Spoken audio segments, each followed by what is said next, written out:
Why choose a Sleep Number smart bed? Can I make my site softer? Can I make my site firmer? Can we sleep cooler? Sleep Number does that. Cools up to 8 times faster and lets you choose your ideal comfort on either side. Your Sleep Number setting.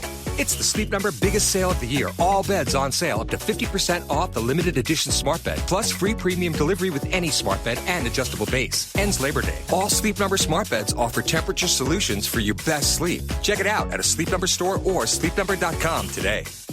Did you know adults 60 plus lose more than $60 billion each year to financial exploitation? Greenlight's new Family Shield plan empowers you to monitor your accounts for suspicious activity, protect yourself with up to $1 million identity theft coverage, and reassure loved ones that you're safe with location sharing and place alerts. Get peace of mind today at greenlight.com/protect. That's greenlight.com/protect.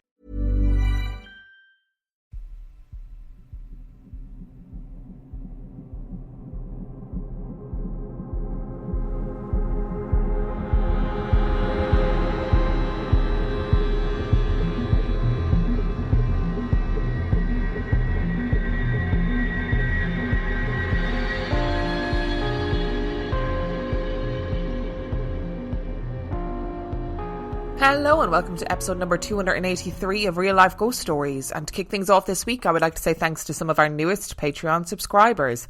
I would like to thank Lisana and Vic Mev. Thank you so much for subscribing to the Patreon. I love you and appreciate you every single day. And I have a promo for you this week. And our promo this week is the Mortal Musings podcast. Each week, your hosts Neil and Megan get into a true crime case or just a truly macabre story. They also throw in some strange and interesting tales of oddity. And remember, they like to take the cases seriously, but not themselves. Mortal Musings have an extensive back catalogue. And they cover true crime cases, but they also cover cases like the disappearance of the Yuba County Five. They do episodes on people's last words, people's last meals. Their latest episode is about hybristophilia, which is people who have an attraction to those who commit crime, which is something that I'm fascinated by. I will, as always, leave the link to where you can listen to Mortal Musings in the description of this episode. They are another independent podcast, so if you like what you hear, if it sounds like a bit of you, go and give them a listen and follow them on social media. Lads, do you enjoy getting traumatised on a weekly basis? Well, neither does my co-host Neil. People call me a victim more than a co-host. Anyway, welcome to the Mortal Musings podcast. I'm your host, Megan. Each week, we dive into some truly dark and disturbing cases. Do you ever find yourself listening to these horrific tales and saying to yourself, Huh? No. Huh? What the actual Why? Why did he do that? Solved it, mate. There's no need for that. They're just acting the Our episodes include cases of serial killers, the story of a socialite that was held captive for 25 years, prison riots, wrongful executions, and scandals in the death industry. At the end of each episode, we throw in a tale of oddity.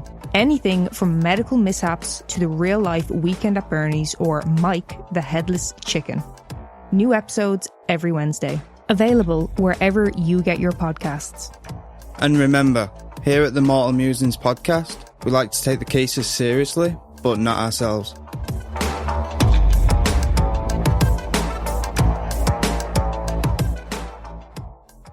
Which brings us to our film review this week. Now, our film review this week is Together. Together was released in 2025. It has 7 out of 10 on IMDb and 91% on Rotten Tomatoes. Years into their relationship, Tim and Millie find themselves at a crossroads as they move to the country. With tensions already flaring, an encounter with an unnatural force threatens to corrupt their lives, their love, and their flesh. Now, as always with these film reviews, we are going to go for some likes and dislikes, starting with the likes. Loved the concept for this film, right? Codependency, such a great topic for a horror film, and I was really genuinely excited to see it. So we're watching this relationship play out that is really deeply flawed, and it's clear that they, love each other and that they have built this world together and that at some point the relationship worked really well, but they're comfortable and not in a good way, it would seem. And I think that's something that everyone can relate to. They sort of seem to be together because it's easy and they've invested so much time into the relationship. There's this element of like the sunk cost fallacy, that it's just easier to be together than it would be to break up. So they just sort of put up with the stuff that makes them deeply unhappy, right? And if you haven't lived that in a relationship, you will at least have seen it in a relationship. And I think they sort of do portray that really well. Like, both of them are flawed. There's not one villain and one victim.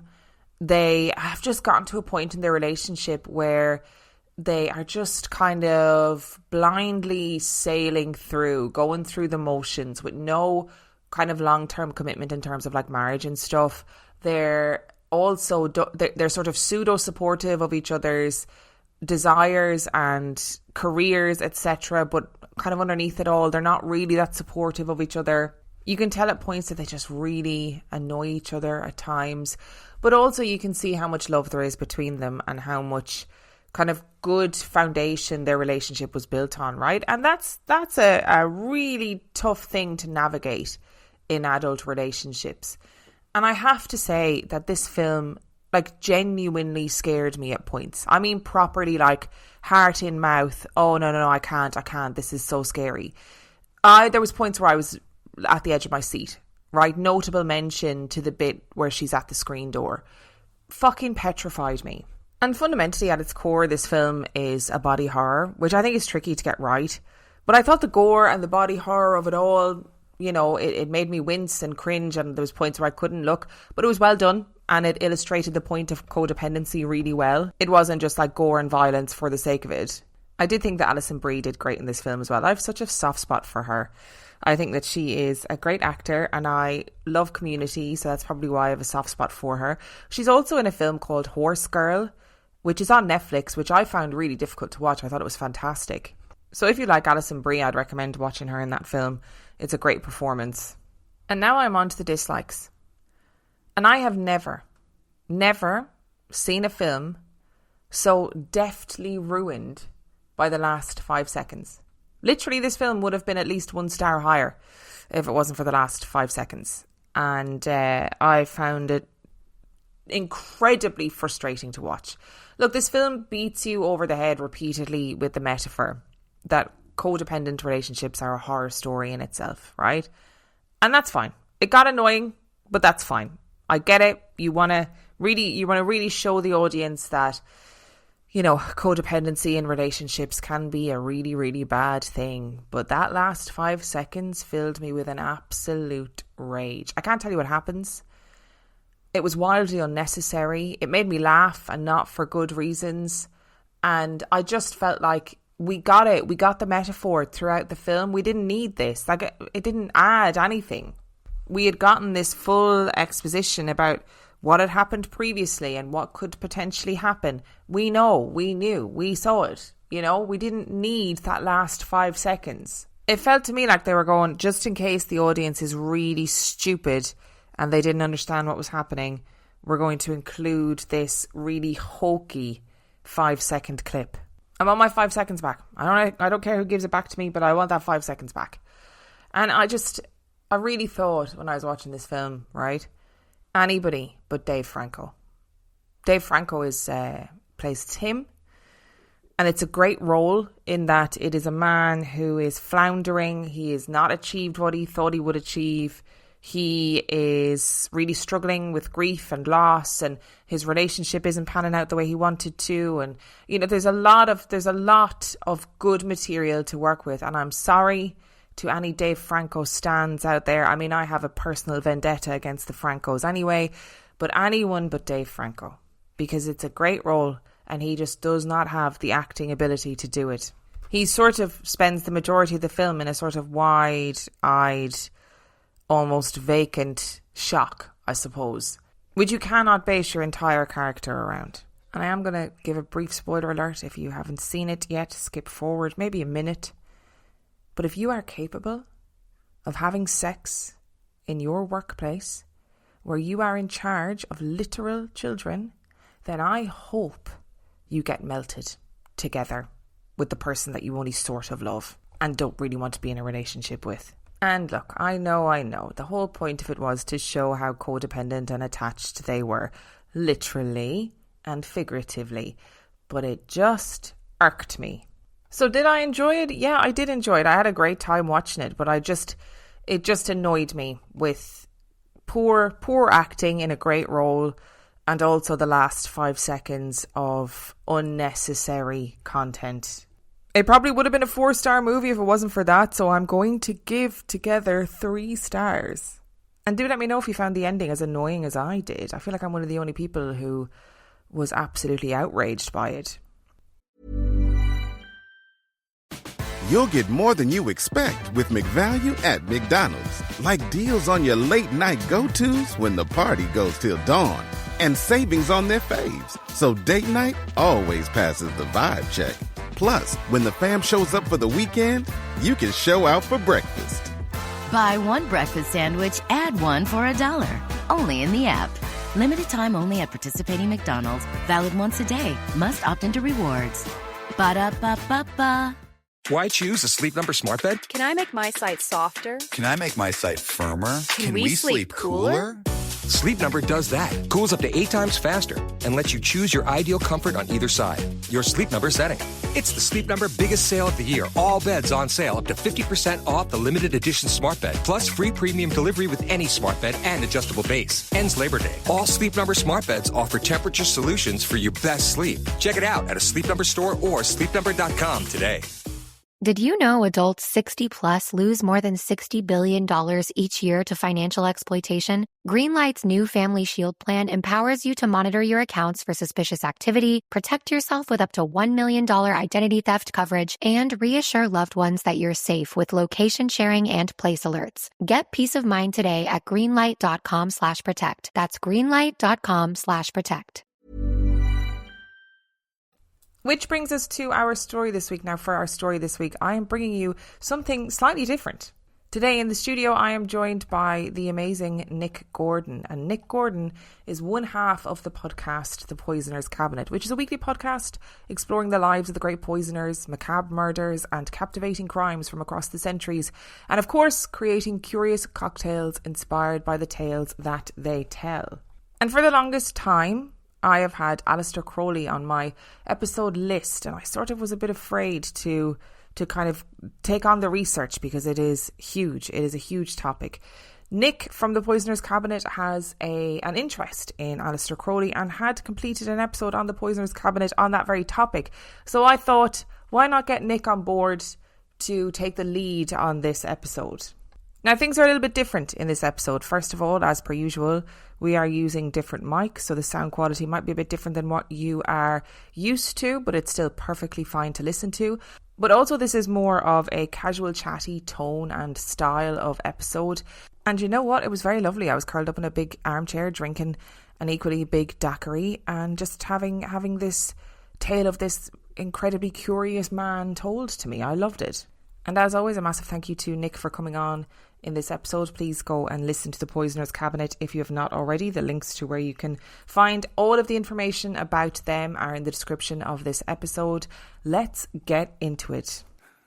And I am joined in the real life studio by the wonderful Nick Gordon. Hello. Nick. Welcome. Hello. Welcome to your sitting room. Welcome to my house. This is now the Real Life Goes Through studio. Yes, it is. Okay. We are currently sitting in Nick's living room. I have a daiquiri in hand. I've got my feet up. I have to do virtually nothing. Yeah, you're looking very leisurely. I feel very leisurely. To be honest, I feel very leisurely. And you are going to regale us with the tale of Aleister Crowley. That's the plan. I'm excited because you know quite a lot about this. This is an area of interest for you. It is an area of interest, absolutely. Yeah. So I know a bit. And I've been asked multiple times to do an episode on Aleister Crowley, but to be really frank, I didn't want to do the research. So well, there's a lot out there. When you did the research for your podcast, I was like, brilliant. Let's reuse some of that content, shall we? Steal all that, and I had to whittle it down. So. I know, yeah. There was a lot of content that had to be whittled down. Yeah, it was 2 episodes on our one. Yeah, so. It's a lot. It's a lot. It's a lot. But there's a lot going on. There's a lot going on. He was a very interesting character. Yeah, exactly. We may not agree with a lot of things that he did and said. Hopefully not. but he was a very interesting character. Yeah, he was, no denying that. Shall we get straight into it? Let's get straight into it. Let's go. I'm excited. You ready? Yes, Exciting? I'm ready. Okay. So this is an episode about the wickedest man in the world. I mean, once you have that moniker, the end. Yeah. So we're going to take a look at his life, what he got up to, and did he really earn the reputation? Before we even get into this, I think the wickedest man in the world is a wild exaggeration. It's perhaps slightly over the top. Considering the things that people got up to over the years, he's the wickedest man in the world. Out of all people in history, that he's the naughtiest one. I don't think so. I'm not entirely sure that's but you never know. We'll find out. Yeah, maybe we'll find out. Maybe this will change your mind. Yes, go for it. Yeah. So the first thing to know, his name was not Aleister. So we'll start with that. His name's Edward. Edward Alexander Crowley. Oh, is his name. Why did he go by Aleister? Because he preferred it. Oh, okay, fair. And also his father's name was Edward as well. So I think to differentiate himself from his father, he chose the name. When he got older, he went by the name Aleister. But we'll stick with Aleister for the episode because it's easier. He was born in 1875. He was born in Leamington Spa. Okay. So quite a fancy place up sort of north of London. Yeah, quite fancy. It's quite fancy. I'm still not over the fact that his name actually is an Aleister. So I'll just throw that bombshell in there right at the beginning. That was a big bombshell from the off. Yeah, that's not his name at all. He never existed. Yeah, born in Royal Leamington Spa. So yeah, very, very posh. His father had founded the family business, which was Crowley's Alton Ales. So his grandfather was a brewer. Okay, cool. And he made an absolute fortune in ale and beer and such like, and he passed down the business to his son, and eventually, the inheritance sort of got passed down over the generations. His grandfather made a lot of money in beer. So Aleister was a rich boy. He was a bit of a rich boy, absolutely. Okay. Yeah, indeed. So Aleister's father, Edward Senior, he worked for the family firm as well. But in his youth, he found religion. Father found religion, and an increasingly strict and sort of ardent religion as well. By the time that Aleister was born, he had quit working for the family business because alcohol bad. But he was more than happy to use his inheritance and the earnings from the business to sort of enable him to just go around preaching the word of the Lord over the place. And so having this income from the alcohol was fine, but using it to convert all the others. So eventually he and his wife ended up belonging to a fundamentalist Christian sect called the Plymouth Brethren. Oh yes, I am aware of the Plymouth You're familiar Brethren. with the Plymouth? Yeah, they're a jolly lot. They are. Wow. Okay, I didn't know that either. Yeah. That's some serious fundamentalist Christian. some serious shit going on there. So both his parents are absolutely devout members, and they teach their son from a very young age that Christ is due back imminently. He's being in town on Tuesday. And he's second. And he's second now. He's coming back. And that basically everything you do is a sin. Brilliant. I mean, that's always a healthy way to raise children, I would say. It's a healthy way to live. So, any form of excess is against God. And excess is taken...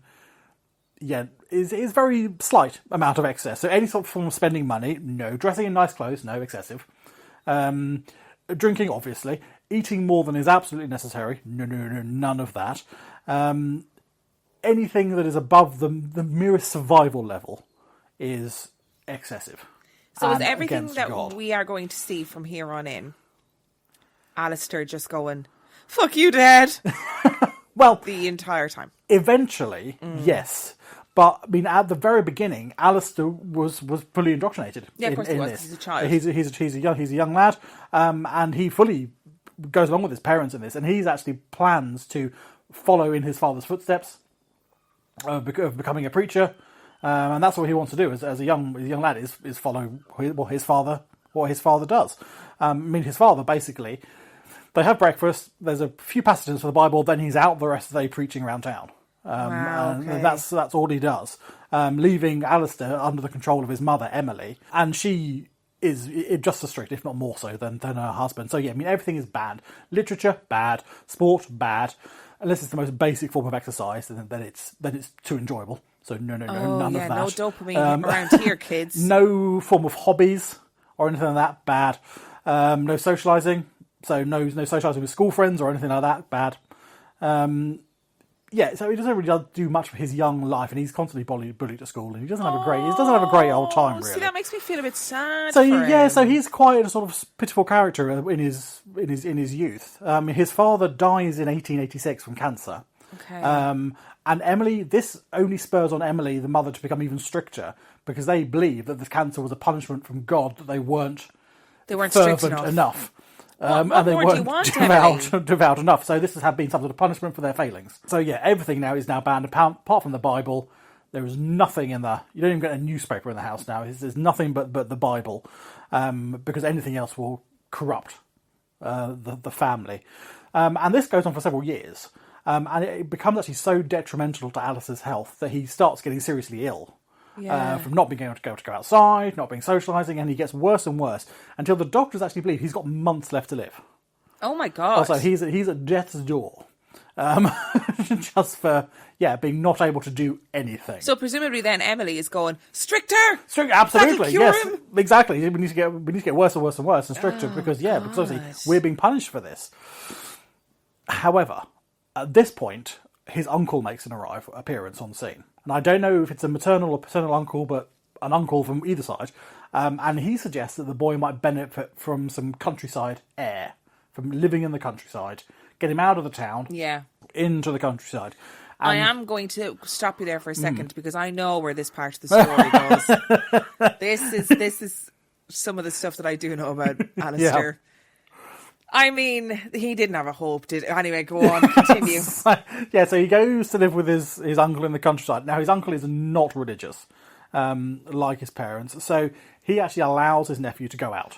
Go to the pub, go and get drunk, have a grand old time, go and explore the countryside. And he actually, from this, he develops a lifelong love of the outdoors and things like that. Now, his uncle, who at this point still believes he's only got months left to live, decides that when Aleister hits 15, he hires a prostitute, so Aleister can lose his virginity before he dies.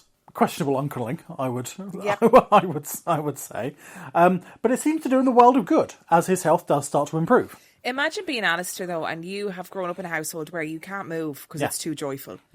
You can't look left or right because it's too much. You might see hedonism. something exciting out the window. Yeah, oh, God forbid. And if anything does go wrong, it's a punishment from God. All of a sudden, you're in this house where presumably there's food that you can eat at will. Yep. There's drinking. There's nice things. There's an outdoors that you can explore at will. And guess what? The world doesn't end. The world doesn't end. And then this man goes, I'm going to bring in a sex worker and you're going to have sex. To a 15-year-old boy who hasn't experienced anything at all. Has barely been allowed to look out the window. How does your tiny 15-year-old brain comprehend any of this? No, absolutely. But yeah, I mean, he swiftly recovers from the ailments that had been inflicted him. He gets so much better. Yeah, good food, bit of fresh air, bit of enjoyment, and he's a young lad again. And not waiting for Jesus to come through the door in a second and smite you. But this is the point when he does get better that his uncle returns him to live with his mother.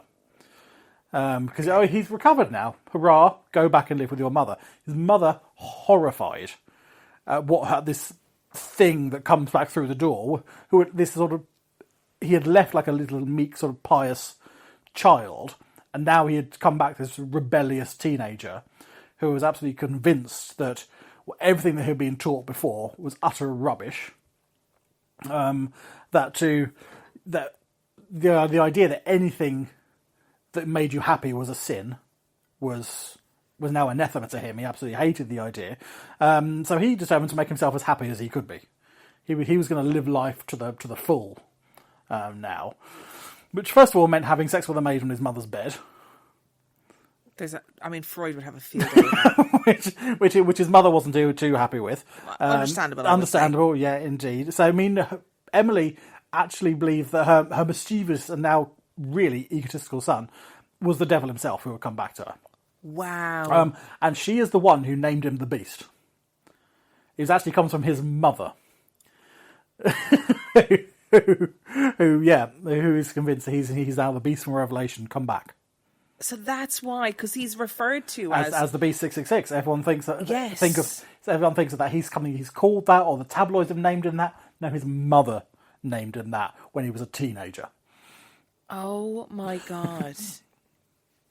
I mean, again, Freud, hotline. Absolutely. Let's have a chat about this. Is it any wonder that he... Anyway. Yeah, so I mean, so obviously he delights in this and tormenting his mother as much as he can. In 1895, he goes to Trinity College. So he's now become an adult, he's got his inheritance, his father, so he's got a big wallop of cash behind him, so now he can get out from his mother and go and do what the hell he wants, really. He's now independently wealthy, so he doesn't really have to work. So he goes to Trinity College, and this is where he starts using the name Aleister when he enrolls in college. And there, I mean, he absolutely thrives. He uses his newfound independence to explore life to its fullest. His days are full of literature and philosophy, debating with lecturers and things like that, and he absolutely loves it. He's having a fantastic time. He continues his love of the outdoors.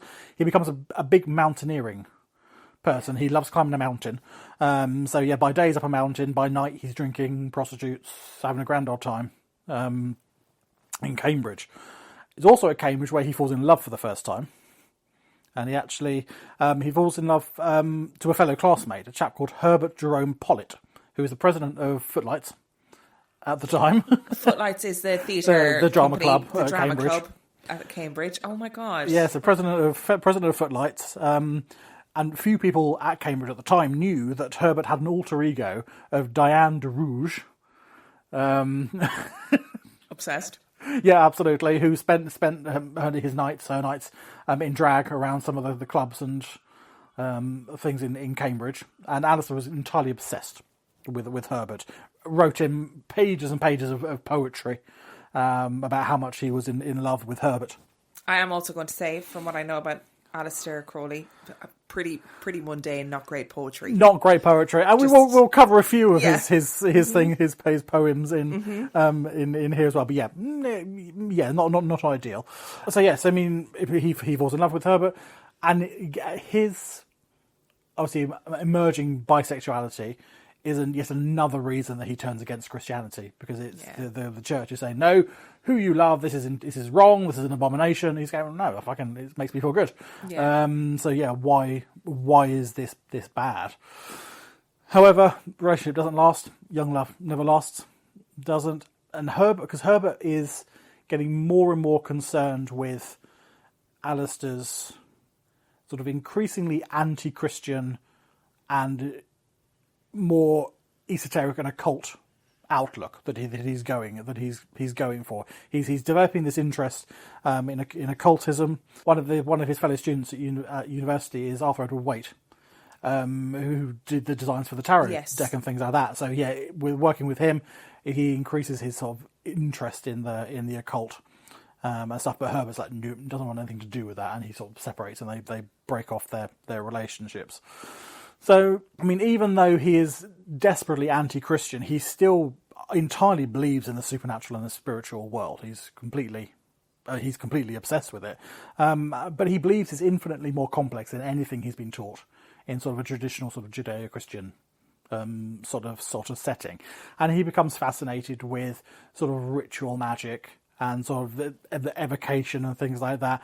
And he comes to the conclusion that with sort of traditional sort of prayer, it's up to God whether God answers these prayers or not. So that's down to it. So it's not, you can ask, but you may not get what you want.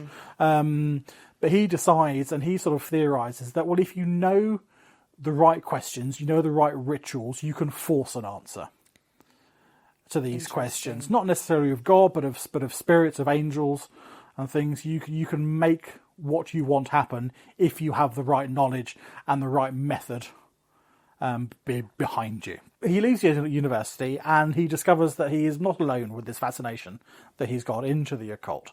And in 1898, he joins the Hermetic Order of the Golden Dawn, a occult group in London. Interestingly, 1898, talking about his poetry, his first volume of poetry is published in 1898 under the delightful title of White Stains. Was his first collection of poetry.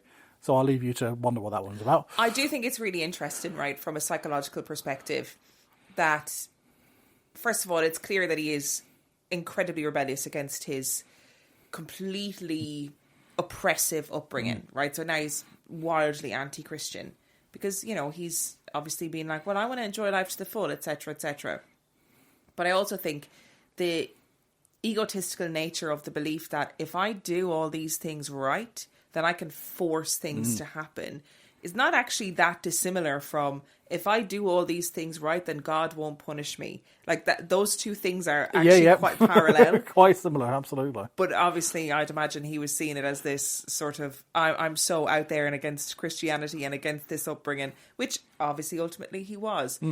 But there is a parallel there between, you know, not having any control of how God punishes you, and if I am fully in control and I do everything right, it's all about I control. can control this. Yeah, absolutely. It's about who has the power in that dynamic, and he is always the one who wants the power. Yes, he sure is. For sure. So he decides to join the Golden Dawn to try and advance his magical knowledge. The Golden Dawn had been formed about 10 years prior to this. And Crowley was initiated into the first degree of the Outer Order by one of the founding members, a chap called Samuel Liddell MacGregor Mathers, who's a very interesting chap on his own right. And if you want to know about the history of the Golden Dawn, go and listen to the Poisonous Cabinet. We've done an episode on it. Ooh, shameless plug. So it's very exciting.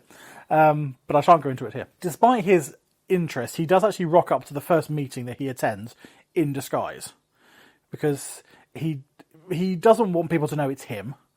He thinks that if sort of news gets out to his family that he's involved in these sorts of societies, then they're going to make his life difficult, accessing money and stuff like that. So he actually goes undercover for his first meeting. I wonder what his disguise was. He introduces himself as Russian Count Vladimir Svarev. Okay, listen, right, he is just playing. Yeah. That's all. That's not a disguise. No, that's cosplay. It is false moustache, terrible accent, probably big hat. Big furry hat. Big furry hat. I mean, he is a 20-year-old from Leamington Spa. Like, stop that. Big furry hat and a bear skin dragged behind him. No one is fooled by this disguise.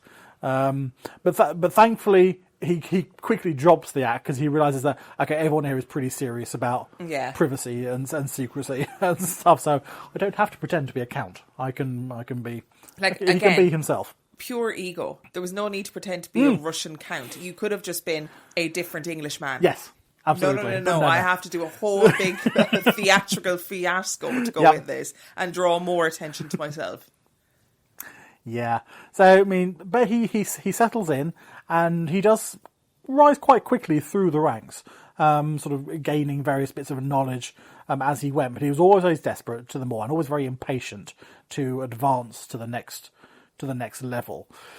He takes rooms at a nearby hotel, the Cecil Hotel in London, which is quite near the lodge of the Golden Dawn.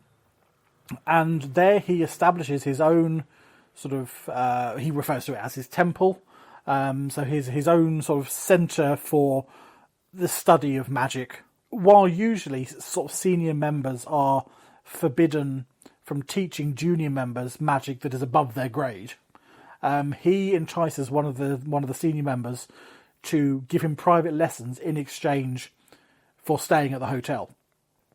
So I'll pay for your rooms if you give me private lessons in higher level magic. And this chap goes, yeah, absolutely fine.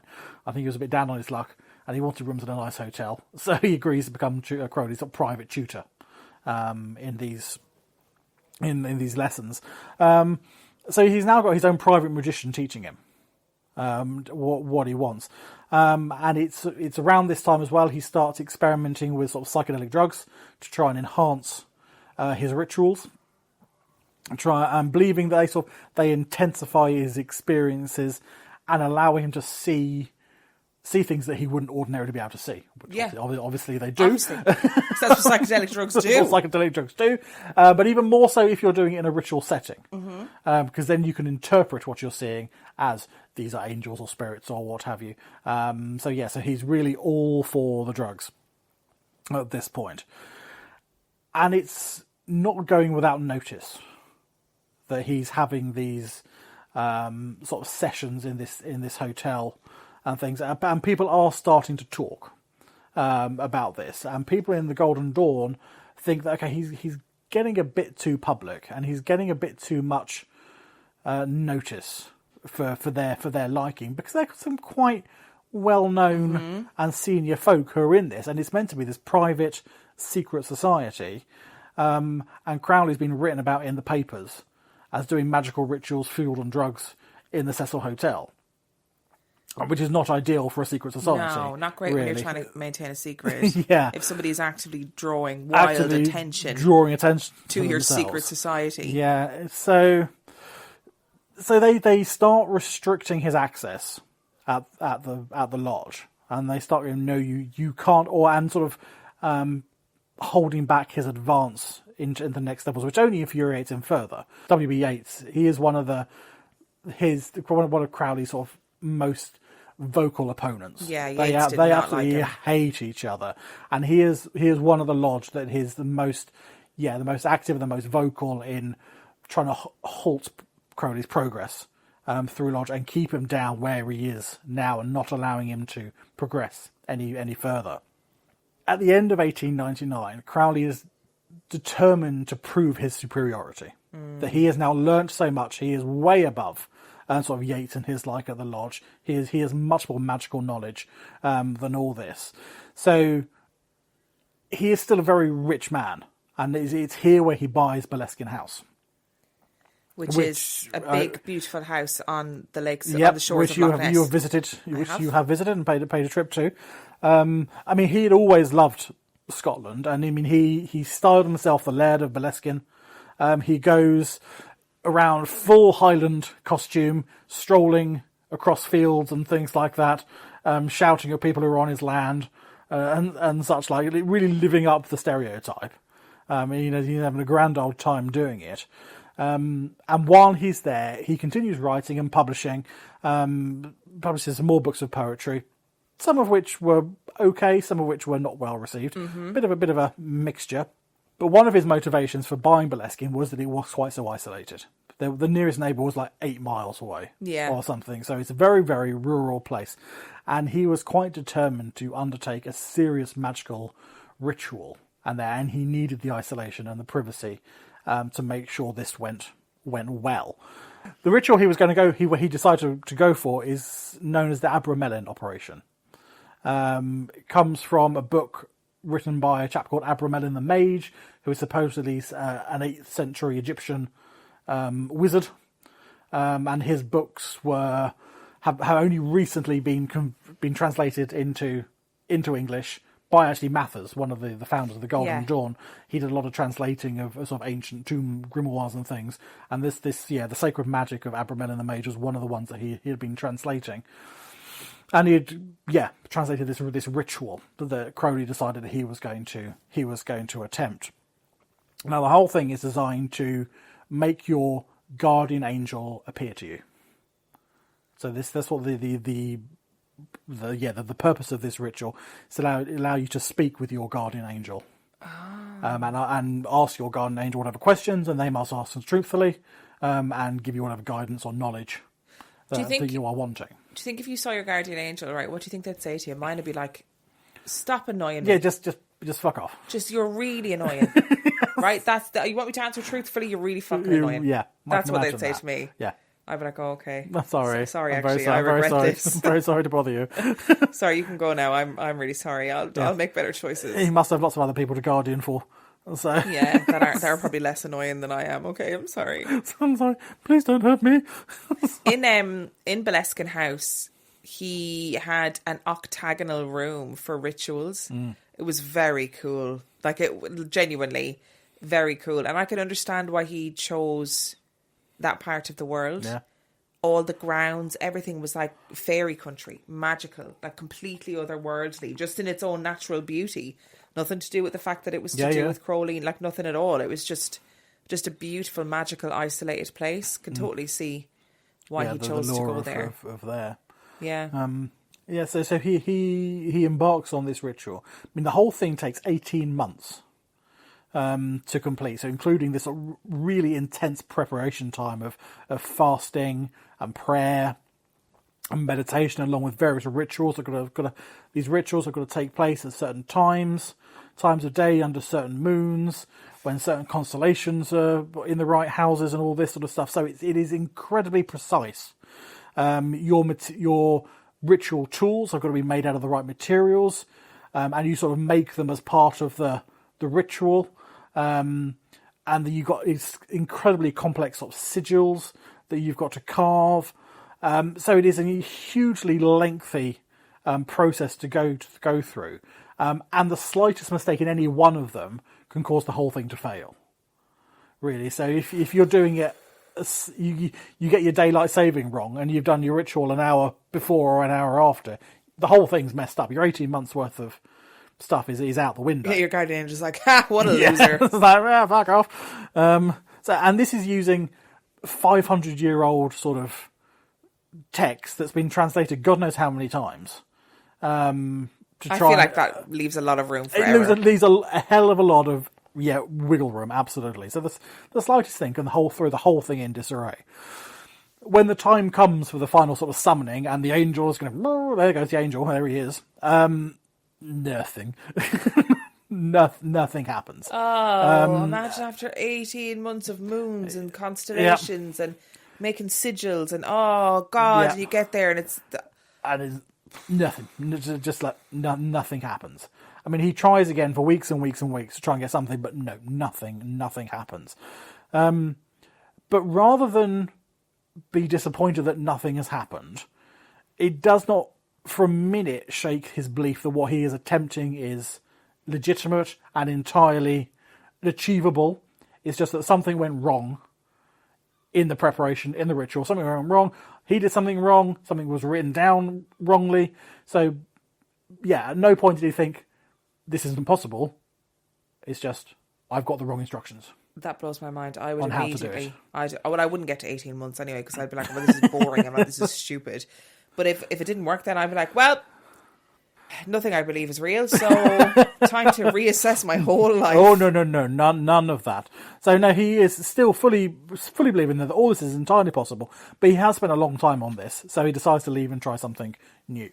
I mean, at Boleskine, for years and years and years and years, and until now, people still think the place is haunted. Yes, they do. They think that Crowley, he opened something during these rituals that has allowed entities and spirits and what have you through that was not closed off properly during these rituals that he carried out there. Yeah. So a lot of people think that it's still haunted, and it's full of evil beasties all over the place. I would say, having been there, I did not get any bad vibes. It was a very lovely place, and the current owners, one of whom is a Crowley expert. Yes, what are you telling me? And an academic, not just a Crowley expert because he's read loads of books. He's an actual academic. They have had an awful time from people breaking onto the land to try and do rituals, and some people who are mentally unwell feeling connected to the place and trying to get onto the place, and they've had an absolutely horrendous time of it because they are linked to that. Such an infamous character and to that land. But it is a beautiful place. And I don't think that it's haunted. I don't think they think it's haunted. Yeah, probably not. Probably not. I'm thinking probably not. Yeah. Probably not. So he decides to move on to pastures new. He returns to London. He's still convinced that there are more secrets that are held by the Golden Dawn.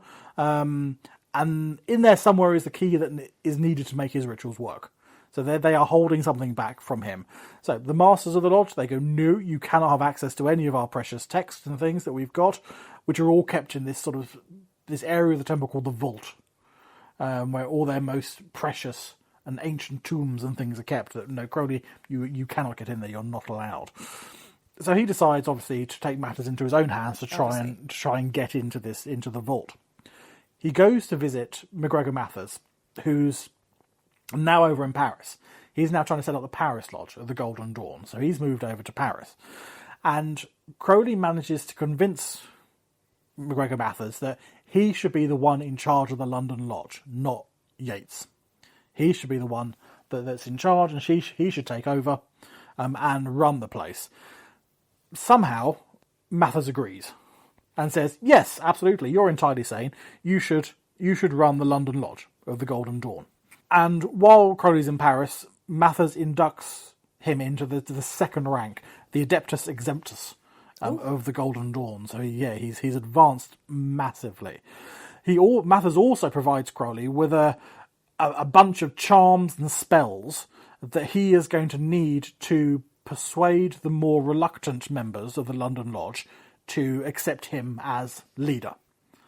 So Mathers goes, "Here, you'll need all this stuff." On the 19th of April, 1900, he's heading a meeting of Golden Dawn members at their temple on Blythe Road in London, number 36 Blythe Road. You're smiling at me, you know exactly what's coming. I do. When suddenly he is attacked by an astral siege. So he's attacked by this malevolent siege sent by Crowley. He sort of recoils from this assault. Crowley, dressed in full Highland garb, full kilt. He's got a broadsword across his back, kilt, big old mask going on. He bursts through the doors of the Blythe Road Temple. Alongside him, he's got his mistress and another initiate of his, Elaine Simpson, who's sort of at his side, his accomplice in this. And the two of them begin flinging spells up at Yeats and the other London members, who have now sort of gathered at the top of the stairs, trying to defend the lodge from Crowley's incursion. I respect people's right to believe whatever it is they want to believe. And I generally don't think one religious belief is more legitimate than another, right? Or spiritual belief, or whatever you would like to call it. But the vision of Crowley bursting in, broadsword, full Celtic gear, Yeats and whoever else at the top of the stairs, him at the bottom, and they're just shouting spells at each other. They're just shouting spells at each other. It's very Harry Potter before the special effects. It's very green screen. It's very green screen, absolutely. So this is all going on. Now, Crowley is expecting for everyone just to flee in horror. Yeah. But actually turns out that they're made of sterner stuff. So they are, the group of Golden Dawners at the top of the stairs, they're given as good as they're getting, flinging these spells and counter curses back down the stairs. But eventually, Crowley, he's a powerful man. He's been made second level. He is slowly making his way up the stairs. Oh my God! He's advancing. He's slowly advancing. Are working. Yep, bouncing off the walls. He's defending himself. He's going up the stairs. This is when Yeats, he has now recovered from his astral attack. I'm going to call every time I have a hangover from now on. I'm going to call it an astral siege. An astral siege. That's absolutely.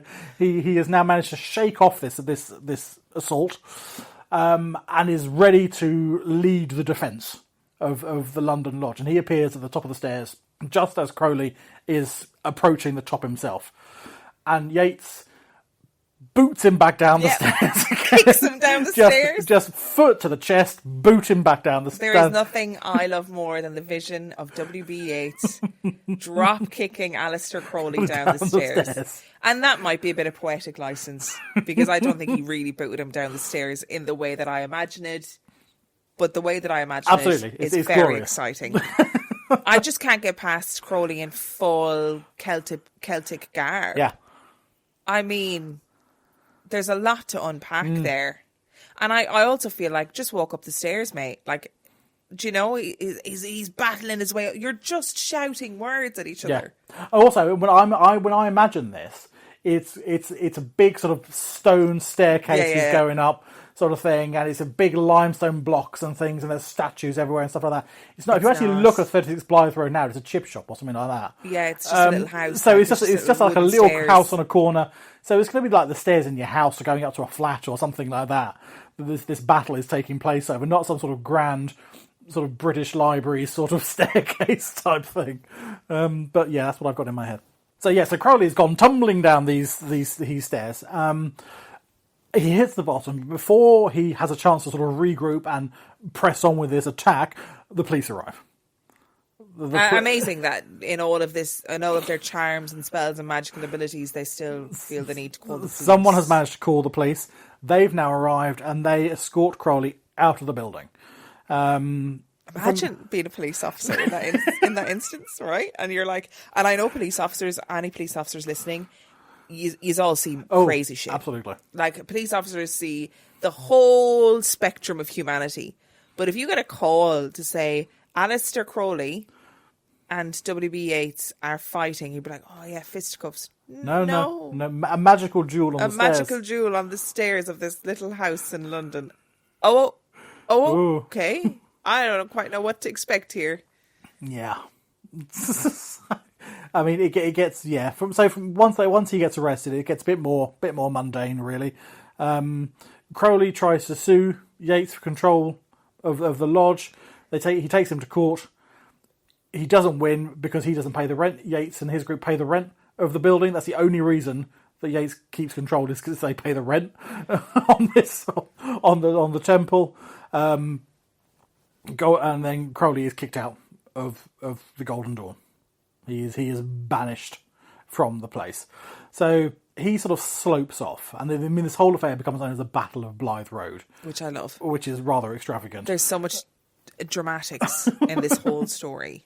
So, but yeah, he sort of slopes off with his tail between his legs, and he decides to leave England. He needs to get out of this for a while. Fortunately, he is quite rich still. He's still got his daddy's money, granddad's money. So he decides to indulge in one of his other passions, which is mountaineering. So he goes to Mexico.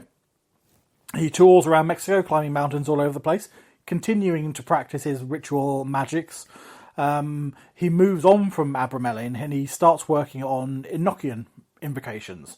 Now, Enochian magic comes from John Dee, who was Elizabeth I's magician. Yes. And astronomer and a philosopher. And he came up with the Enochian magic system after speaking with angels through his scry, Edward Kelly. Another fascinating chap, which we'll talk about in the future at some point. But he starts working on these Enochian rituals to talk to angels. From Mexico, he goes into Asia. He explores Hong Kong, Japan. He heads into India, where he studies Hindu yogic practices and a lot of Buddhism and Sikh spirituality. He studies there. He's part of the first European expedition to try and scale K2, the second highest I actually knew that. mountain. He didn't. They're not successful. They get to just shy of the summit, then they're forced back. But he's a serious mountaineer. So he does all this. He's travelled the world. This is over several years. A very brief excerpt of the things he's done. But he's, after 2 years of extensive travel, in 1902 he finds himself in Paris. He's back in Europe. He's in Paris, and he becomes a bit of a fixture of the Parisian art scene. Which, as we all know from watching Moulin Rouge, was wild. It was a wild, crazy place. Yes. Yeah, absolutely. And it's there he meets his future wife and muse, Rose Edith Kelly. He meets in Paris. Now, they are married in Paris, much to Rose's family's disgust. They get married quite swiftly. And keen to impress his new bride, he organises a honeymoon in Cairo. That would be impressive at the time. Pretty impressive at the time. So off they go to Cairo, and they arrive pretending to be a prince and princess. Of course. And they set up an apartment in the city, luxury, staff, all the finest things they can. And unsurprisingly, he quickly finds himself delving into Egyptian mysticism and Egyptian, lore. And he attempts a ritual to invoke an Egyptian god called Thoth, who is the god of wisdom and magic, Egyptian magic.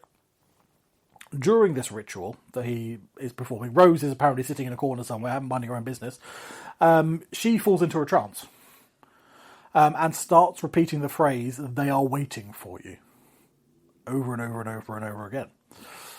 The next that day, is quite freaky, actually. After Rose has recovered, she tells Crowley that she had received a message from the god Horus, who had revealed that the new equinox of the gods is at hand, and he has a key role to play in this new period of humanity that is approaching. Now, Crowley's a bit unsure about this, because as far as he knows, Rose has got no idea about any sort of Egyptian mythology at all. So it's a strange thing that she would be able to make up, really. So what he decides to test her, and he takes her to a museum in Cairo, and he challenges her to identify the god Horus, who came and spoke to her in that vision. And she does. She goes straight to a particular tablet, which is engraved with a likeness of the god Horus, who's the sort of the falcon-headed god in Egypt. And she goes straight to that one, goes, right, that's him. That's the chap who spoke to me. And he's like, ooh, yeah, that's real. And she would not have known that prior to that. I respect his desire to test. Yes. Scientifically. Yes. I respect it. Yeah, absolutely. Yeah, so he didn't just take it on faith. Yep. No, he went for it. So I mean, he is suitably impressed by his wife's apparent sort of psychic conductivity, that she can commune with these with these beings, and so he decides to use her in his rituals as a way of speaking, to the gods. And over the following weeks, he claims that he too is now able to hear the voices speaking to him, a voice speaking to him over his shoulder, who identifies himself as Awas, a messenger of Horus. And Awas dictates to Crowley a book that becomes known as the Book of the Law, a book that proclaims that the world is entering a new eon, and that Crowley is going to serve as the prophet. He is going to herald in this new eon, and central to this new age was a supreme moral law that would govern all of humanity. That is, do what thou wilt shall be the whole of the law, which Crowley takes and runs with. Oh, he takes that on board big time. So, I mean, over 3 days, Awas dictates a series of books to Crowley, and altogether these form the Book of the Law, and this is the foundation on which Crowley would go forward and develop Thelema, his own religion. You familiar with Thelema at all? Nice, excellent. In 1905, Crowley and Rose are back in England. And Rose gives birth to their first daughter, the suitably named Newt, Ma, Athahor, Hecate, Sappho, Jezebel, Lilith, Crowley. Oh, please.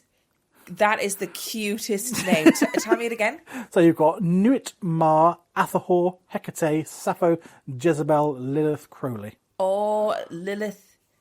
All the good names. Jezebel, Sappho, the lesbian poet, Hecate, the witch queen. Yeah. Oh, listen.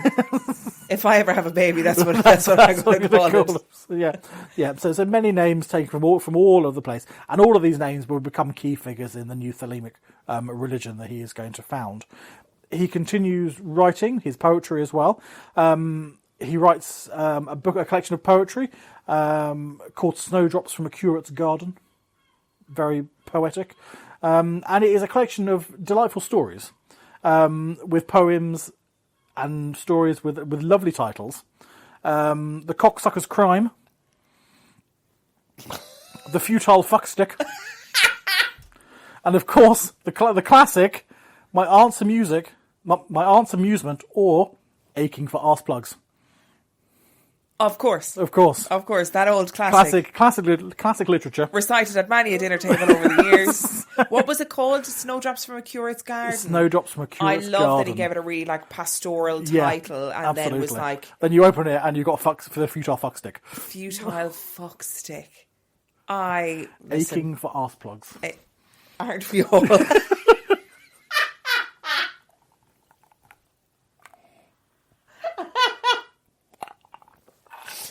I actually hate myself for saying that.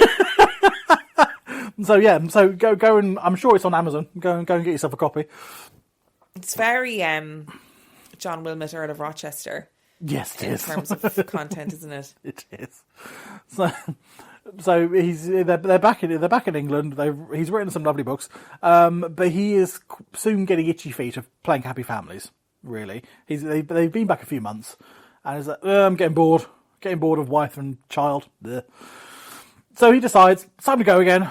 It's time we need to travel more. So he takes his wife and his 3-month-old daughter, and off they go again. They travel halfway across the world. I say halfway across the road. That's not very far. Not very far.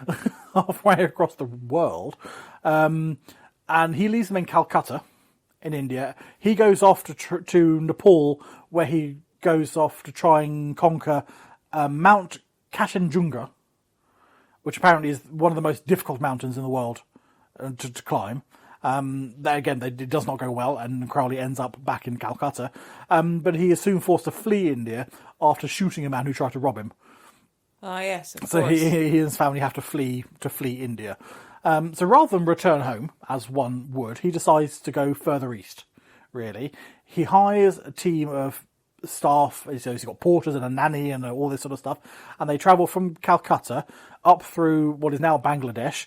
They go into Myanmar, was then Burma, and into China, and then from China down into Vietnam to Hanoi. All overland, all pretty much on foot or by donkey or something. So it's a hell of a trip. Wow. With a few months old baby, with yeah. a new baby. Crowley spends the entire time working on new rituals. He's picking up stuff as he goes, speaking to all these sort of these spiritual folk as he meets them. He's trying to invoke his guardian angel. He's smoking huge quantities of opium as he does this, and having a grand old time. But by the time they reach Hanoi, Rose has had enough. She is absolutely, she's sick of it. She's been dragged, say, halfway across the world with a now year-old infant, with a husband who much rather spend half his time up a mountain than with his family, or he's drugged up to his eyeballs. Yeah, I was going to say, or he's whacked out on opium. Reciting ancient incantations, which is no good to anyone. Rose has developed a taste for the drink by this point, just to deal with her husband, and demands that they return home. We are going home. Crowley says, yes, fine, we'll go home. He gives Rose money for the fare home and continues on his trip. And off he goes. So the boat's over there. See you sort of later. like 500 miles over there, but the boat's over there. Here's the money. So he has, so Rose has to, and the baby, and presumably a couple of staff or something, have to get to Rangoon, where they can get a boat back to England. Brilliant. But he continues going east. He ends up in Japan, and then he goes across into America. Eventually, on his return to Britain, he learns that his daughter Lilith did not survive the trip back. She contracted typhoid in Rangoon, and did not make it back. Rose is back at Boleskine, an absolute wreck. Well, as you would be. As you would be. The pair have a second child. In 1907, Lola Zaza. Delightfully, daughter number 2 was named after one of Crowley's mistresses, which I'm sure pleased Rose no end. So she's drinking the day away, Rose having a hell of a time. Crowley decides to leave her there, so she's increasingly isolated and alcoholic, so she's left at Boleskine. Crowley returns down to London, where he meets up with an old friend of his, George Cecil Jones, who was the senior member who trained him at the hotel when he first joined the Golden Dawn. And so Jones and Crowley sort of team up, and they attempt the Abramelin ritual again. This time he claims success. I did it. It was great. We were with success. He had contacted his guardian angel, and he attained a state of samdi, which is a one with Godness, almost like a nirvana. I was going to say like a nirvana. Like a nirvana, yeah. It's a higher state of meditative consciousness, all about being one with God, being one with the universe, being one with your guardian angel, however you want to describe it. But it's that sort of divine enlightenment that he claims he has now achieved, and having reached that milestone now in his magical journey, the messenger Awas, who had contacted him in Egypt, now gets back in touch with him again to say, right, you've reached this level of enlightenment, now we can go on to stage 2. And he dictates another load of books, which expand upon the Book of the Law. There's a lot of admin. There's an awful lot of admin. There's an awful lot of note-taking. A lot of admin. A lot of note-taking going on. For sort of otherworldly beings. Yes. It is all about that. So these new texts become again new additions for the founding books of Thelema. These new revelations only sort of exacerbate his enthusiasm and his drive to move this forward, but he encounters a problem that his inheritance is running out. I mean, he has not exactly lived a frugal life so far. He's been around the world 2 or 3 times, not living cheaply. Yeah. So his money is starting to run out, and he is forced to take a job. My God. Forced to take a job. A job? Thankfully, he finds a good job. The job he gets is protecting the Earl of Tankerville, George Montagu Bennett, from witches. Of course. So I mean, it's a great job to have. Because really, I'm not trying to be funny here, but really, there's little you can do to prove you're not doing your job. Well, because as long as he's not being bewitched, Crowley just has to go, yeah, that's me. That's me. I'm great at this. Smashing it. Doing a really good job of this. So, I mean, the Earl is apparently convinced that his mother is using witchcraft to try and kill him. The Earl is also a massive cokehead. But Crowley comes in and quickly diagnoses all the hexes that have been involved so far, gives the Earl a load of talismans for the protection, and he suggests you need a vacation, you need to get out of range of these hexes. It's probably best if I come with you while you do this. So let's go to the continent. You'll be safe out there. And we'll stay in some nice hotels and have a lovely time. And you'll be out of the range with the witches. And the Earl goes, yes, what a good idea. Come what a good idea, as me. he's snorting his fucking... he's snorting his own paranoia. Yeah, absolutely. I mean, one good thing, Crowley actually gets him to kick the cocaine. Okay, because I can imagine, like I said, contribute an awful lot to your insane paranoia. Yeah, so Crowley manages to get him to kick the cocaine, which is good for him. Okay. So he also starts taking in paying students as well, who want to learn the magical arts from this quite renowned occultist. One of these chaps is a chap called Victor Neuberg, who becomes one of Crowley's closest sort of disciples and sexual partners as well. And that pair, on Neuberg's dime, travel throughout Spain and Morocco, experimenting with sadomasochism, because why don't you? Obviously. When they're in England, they frequently go and stay back in Boleskine. Why do you have to travel around to experiment and sadomasochism? Well, you don't, but travelling's nice. You know what I mean? He's just such a grifter, isn't he? Yeah. It's like, we must... We've tried it in Barcelona, let's now try it in Morocco. Yes, obviously. Let's see if it's any different. See if it's any different there. Shut up, Aleister. Yeah, and you can carry the cases. Yeah, and you can pay through the nose for everything. Yeah, exactly, and you can pay for all of this. And every so often I'll whip you or something, I don't know. So he's having a grand old time. When they're back in England, they go in Spain and Scotland. They stay at Boleskine, which I'm sure Rose is delighted about. At the end of 1907, Crowley decides, now is the time to fulfill my destiny. I've had all these magical texts dictated to me and revealed by these gods. He needs to establish now his new magical order, that he can now disseminate this to the world. As a result, he founds the AA. There is some disagreement about what the AA stands for. Common theory is Argentum Astrum, the Silver Star. Other people think it's the Arcanum Arconum. Yes. The Secret of Secrets. And there are a few other random suggestions to do with Kabbalistic numbers and all this sort of thing that I don't understand. So there's a whole range of theories about what the AA actually stood for. By this point, the Golden Dawn is dead. Really, it's just collapsed. The group had sort of splintered into loads of little factions, each one sort of proclaiming we're the true Golden Dawn and trying to do their own thing. A lot of these people now flock to Crowley's AA. He must have been absolutely delighted. Yeah, imagine exactly. the smugness. Oh, massive smugness! Oh. Absolutely, yeah. So this is Crowley's chance to build a society based on his magic beliefs, using rituals that he is developing.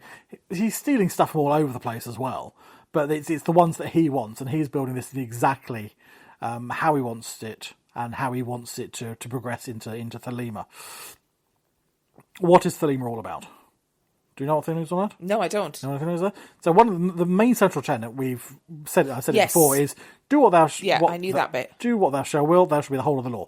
The common belief is that sort of the goal, the aim of life is to follow your true will. Really, it's a unique purpose that you have. It goes beyond your day-to-day desires and wants and things like that, but it's a purpose that you were put on Earth to accomplish, to do. So that's the idea behind it. It's about pursuing that goal to your own destiny, regardless of societal norms or restrictions or anything, or things like that. It's just like, okay, you have been given this goal in life, and you must achieve it no matter what. And if you do this, you will release your own potential, and you will realise your own potential and sort of become closer, or if not one, with God and true enlightenment. So that's the idea behind it. So, I mean, it sounds, achieving your true potential sounds like a pretty nice idea. Absolutely, Sounds pretty positive. That's pretty positive. All that, doing it no matter fucking what, is a bit more questionable. That's where it gets a bit hazy. That's where it gets a bit hazy. Yeah, do all the hell you like to get there, but okay. I mean, the key to achieving your true will is knowing what it is in the first place. What is my purpose? And that is where the magic and the ritual and the contacting the guardian angels and the spirits comes in, because they will be able to reveal to you, okay, what is your purpose? What are you here to do? And what do I need to do to achieve it? And they are going to tell you this through these rituals. These rituals, they combine a lot of stuff that he's stolen from the Golden Dawn, which is predominantly sort of Judeo-Christian sort of ritual. But then you've also got a lot of Eastern spiritualism. He's travelled through India, and China and Tibet and those places, so he's stolen interesting bits from there, cobbled those in. There's a lot of Egyptian stuff thrown in there for good measure as well, because he spent some time in Cairo. Why not? Let's throw a few Egyptian gods in there. Yeah, these are the bits that I like. These are the bits that I like.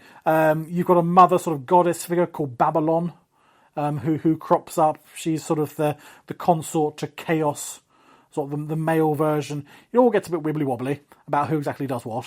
Okay. But it's who cares? Everyone's having a good time. Everyone's having a good old time. It's a mass of all the interesting bits of religion that he's found on his travels, really. The Silver Star soon starts, attracting this quite devoted following among occultists, who think that, well, if half of what we read about this man is true, then fucking hell, he must know what he's talking about. So let's go for it. He is the one to watch. They publish a magazine called Equinox, which is their sort of mouthpiece. And he constantly sort of writes about the rituals and gives snippets of what to expect, and it draws new members into the group. Equinox is still going until the early 90s or something. Wow. It becomes more of just an occult magazine, I think, but it's still going to like the early 90s or something, which is a bit mad. In his personal life, Rose is still at Boleskine. Her drinking has become worse and worse and worse and worse. Crowley starts to blame her for Lilith's death, because she wasn't a good enough mother to keep her alive on the trip back. You fucking loser. So he divorces her in 1909, and she is then committed to an institution where she spends the rest of her life. Oh, for pretty much, yeah. He says for her own safety. For her own safety. For her own safety, for her own good health, she should be committed for the rest of her life. Brilliant, yeah. What a man. What a delightful chap. Imagine you're married to him. He drags you around the world with your newborn baby, where it's not easy to get around the world in them days. And then he goes, I'll actually fuck off. Yeah, you're boring me. Yeah, you want to go home? Go on then. Go on then. Your child dies en route home. He blames you. You go home. He's bringing lovers home left, right and centre. What an animal. Yeah. Yeah. And then goes, actually, it's your fault that your baby died. Yeah. Not the fault of the contagious disease that she contracted. It's your fault, so into a sanatorium with you. Delightful chap. Shut up, Aleister. Yeah, I mean, so soon after the divorce, he travels to Algeria with Victor Neuberg. He's back on the scene again. And in one of their rituals, they invoke the Aethers. And these are detailed in John Dee's Enochian Magic. The Aethers are a series of spiritual planes or spiritual realms that are all sort of ruled over by various governors or angelic spirits and things. And each one sort of controls a certain element of knowledge or something. So each one can sort of hold certain knowledge and certain power. And as you advance through these levels, you can obtain that knowledge and that power for yourself as you advance higher through these planes. So he decides to have a go at cracking all these. As he's going through this, Victor's there writing everything down. scribbling away in his notebook, trying to get all this stuff down, and using all this knowledge that is supposedly gained through going through these planes. It is all published in a book called The Vision and the Voice, which becomes another key text that everyone has to buy for membership in the AA. These key texts that everyone has to buy, isn't it? While still in Algeria, they try another Enochian ritual, and they try to, and supposedly successfully, summon the demon Corazon. Okay. Now, the writing involves here a very complex ritual seal that is on the floor. One where he's got an area where the demon is meant to appear, and an area where the practitioner stands, surrounded by various seals and sigils to protect you from the demon. Now, in Aleister Crowley's version of events, or version of religion rather, Corazon is also known as the Dweller in the Abyss. Oh, that's a cool name. Which is a cool name, really. Yeah. So he's not an actual. So he's not an entity. Sort of. I mean, if you say the Dweller in the Abyss, I think of a little monster sitting in a cave somewhere. Yeah. But it's not that. It's more of he is the abyss. Oh, that's cool. Type thing. He is. It's empty. It's nothingness. Yeah. It is malevolent and meaningless and malign and a void of just nastiness sort of thing. And the abyss is only held in place through the loving fertility of Babylon, the mother goddess. So there's these two are sort of kept in sort of constant balance of each other. So he decides that he wants to sort of commune with the abyss, and supposedly sort of confront the abyss, which is the last obstacle in obtaining your true will, of discovering what you're here to do, shedding your ego, and allowing you to become almost like near godhood yourself once you've crossed this abyss, or sort of defeated this abyss. So Crowley decides that he's at this point to become a god. I mean, of course he does. I mean, he's thought that since he was about 15 that he was a god. Yeah, exactly. So that's hardly surprising. This is the point where he sort of decides to conquer this last obstacle. But the abyss is tricksy. The abyss is not going to go down easy. I can really. imagine. So he supposedly summons a physical representation of the abyss in this ritual seal. Bet he was hot. I think he was hear me out. I have no doubt. I can guarantee you that the abyss was a hear me out. Yeah, I'm quite sure of it. My image is Pyramid Head from Silent Hill. So he's there, and sort of Crowley is engaged in this sort of like mental battle of wills, and with the abyss. And sort of Victor Neuberg is on the outside scribbling down notes. Notes. But while the abyss is there, everyone's preoccupied with what they don't notice is that this demon is slowly kicking sand over the protective seals that are meant to hold him in place, and destroying these protective glyphs and things. And at one point, he manages to weaken these seals so much that he escapes and he attacks Victor. Victor? Victor, Victor's just making notes. No, Victor's just there taking notes, absolutely. He's just the secretary of this. He's just admin. No, he's just admin boy. But no, the Abyss decides to go for Victor. Oh, you bastard. So now the Abyss has gone for Victor. Victor is apparently able to hold him off at dagger point. I'm not quite sure when the Abyss becomes scared of daggers, but apparently it does. Okay. Or that the Abyss would be mortal somehow. Yes, that doesn't make any sense. I'm going to kill a void with a dagger. Okay. Okay, sure. But Crowley, but Crowley sees this and he's able to banish the Abyss before mortal harm comes to Victor. But it interrupts the ritual, and Aleister is not able to complete his quest for this knowledge that he's but he's still a hero. But he's still a hero because he saved Victor. Mm-hmm. He saved Victor, but he didn't quite get all the information he needed to do this. So they decided not to try again because it seemed a bit risky. So they decided not to go again, and he goes back. They go back to London. Back in London, they find the Silver Star is still growing. Fantastic. He is now living off the membership fees of the Silver Star, really, and donations from wealthy patrons and things. In an effort to sort of gain a bit more publicity for the AA and hopefully increase membership, he decides to stage a stage show. He decides to go into the theatre. Oh, but of course. In 1910, he stages The Rites of Artemis. It's a public performance, lots of magic, and sort of members performing as various deities and things like that on stage. Goes down a storm. Everyone's having a grand time. Everyone's loving it. It's also revealed that the refreshments are laced with peyote as well, which has probably helped the audience enjoyment of the performance. But membership surges. Peyote, as in the Native American, as in lots of psychedelic drugs, which is what you need in the theatre sometimes. Yeah, it is. In fairness, the amount. Yes, I agree. So you're going to see a particularly dodgy show. You need something to really take the edge off.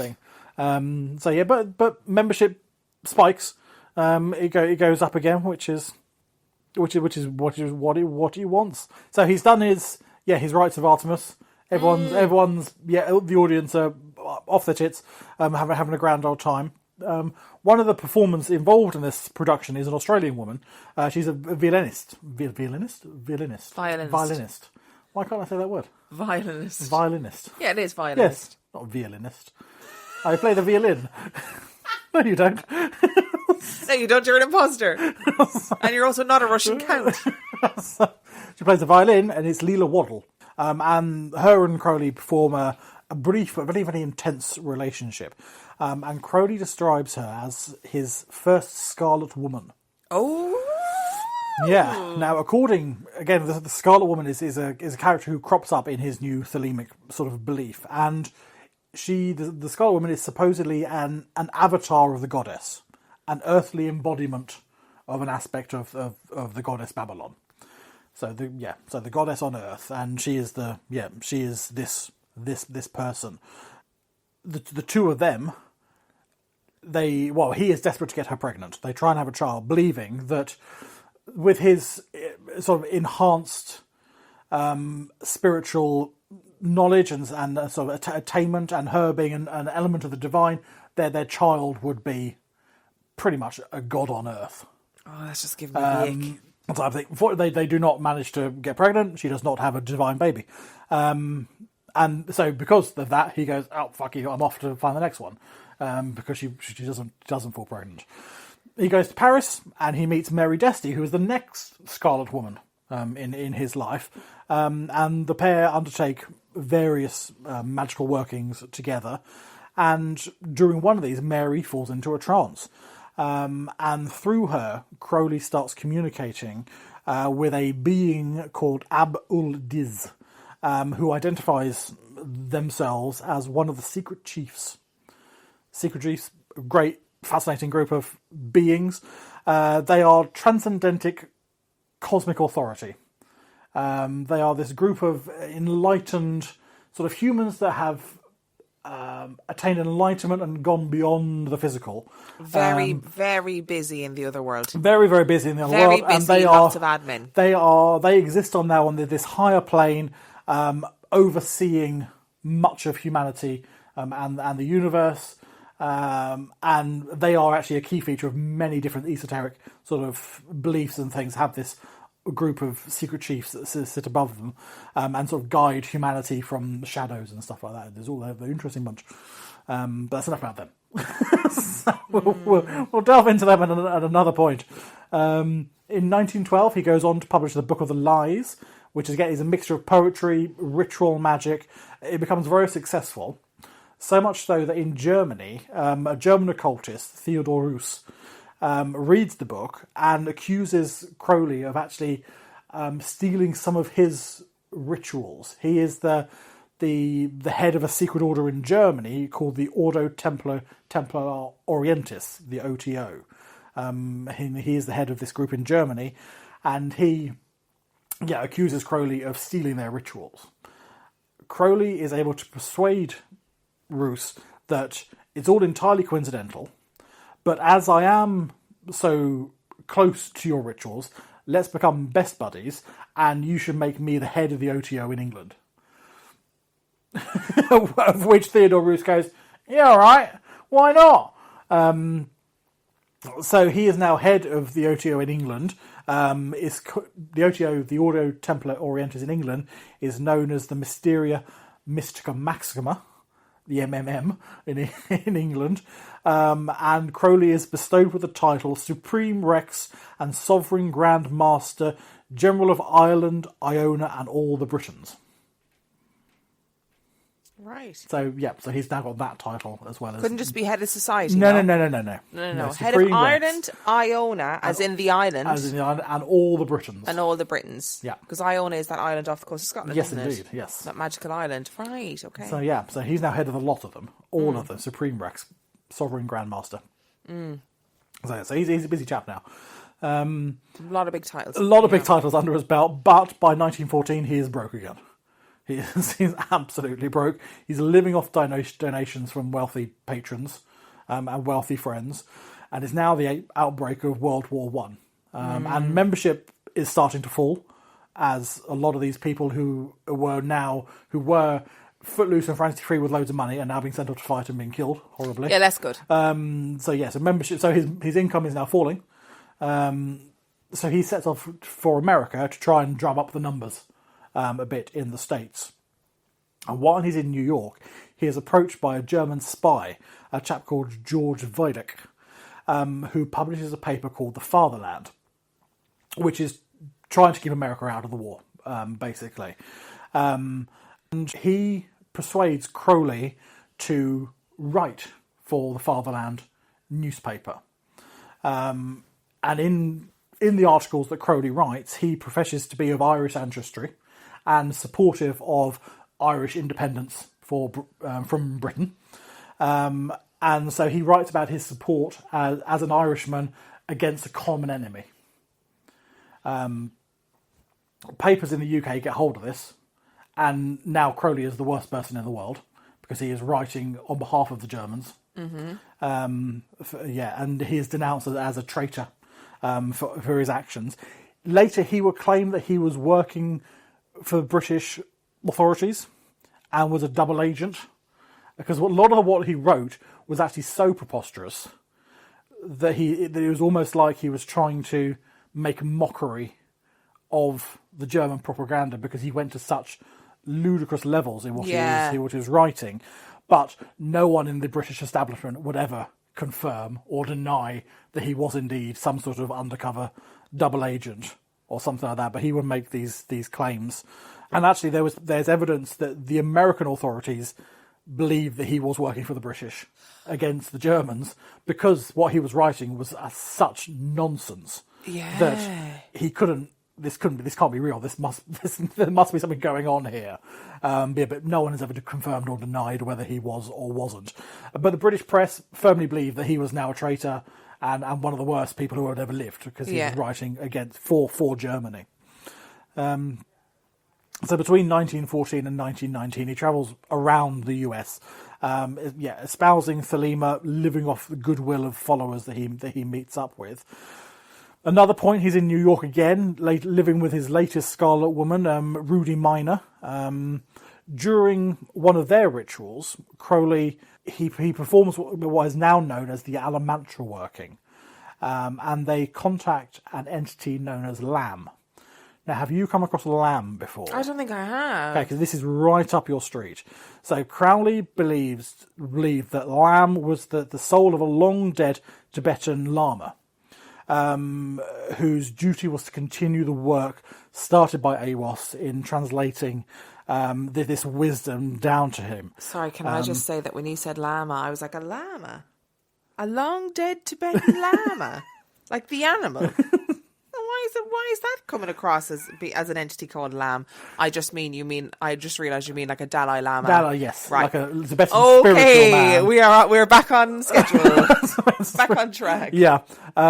We do not know what wisdom was imparted by Lamb, but Crowley did draw a sketch of Lamb, of this being.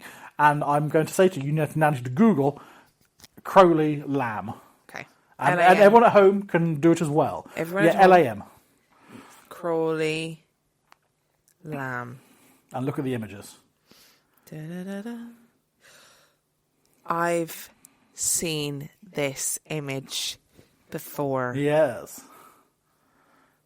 Well, Lamb is terrifying. If you are not in a position where you can Google this right now, Lamb is a sort of almost like an alien grey. Well, that's exactly what people say. It's your alien grey.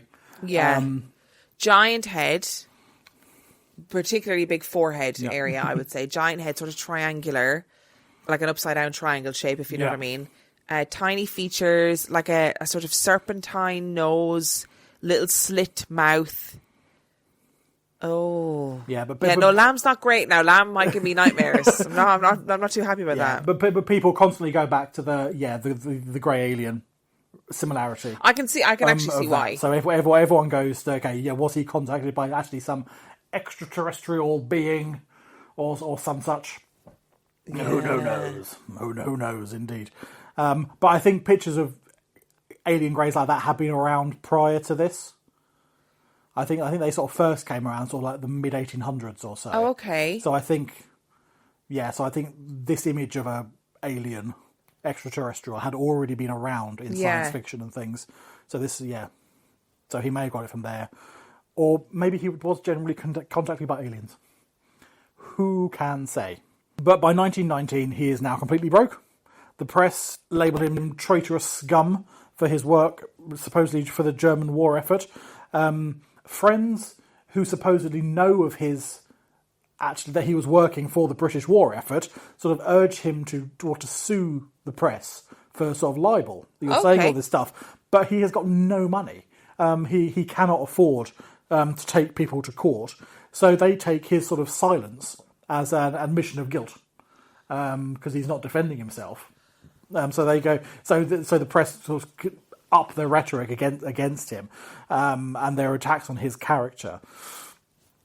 During all this, his long-term asthma flares up again during the stress. So doctors describe daily doses of a new wonder drug that's just come out.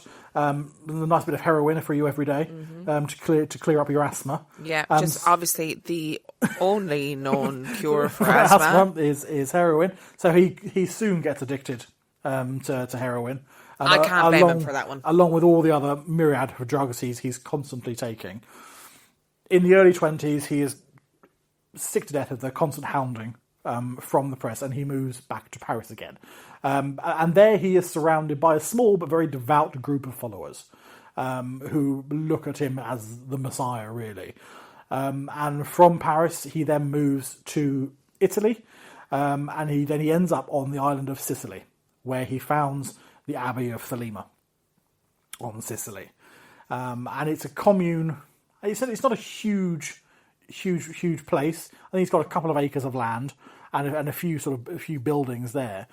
And this sort of commune starts with around half a dozen people or so, and is entirely devoted to the sort of Thelemic principle of finding your own true will, finding what you're here to do. Members spend their time in sort of like daily devotions, sort of adorations to the sun, studying Crowley's writings, lots of meditation, lots of ritual, of course, lots of sex magic. You can't have any rituals without a lot of sex magic going on in there. Funny that, isn't it? And of course, lots and lots of drugs. Yes. The drugs always help. Crowley is hopelessly addicted to heroin and is trying his best to become addicted to as much other stuff as he can get his hands on, really, by this point. And in one of the rooms in this commune, he paints sort of frescoes on the wall. And these are all quite explicit sort of scenes, of copulation. And you've got sort of hermaphroditic creatures, vivid sort of monsters and things. And he calls this chamber the Room of Nightmares. And it's used during ritual invocations when you're off your tits. Imagine going in there out of your bin on psychedelics, and you're seeing all the shit that's painted on the wall, and you're losing your nut, really. Yeah, trying to find what your true will is about.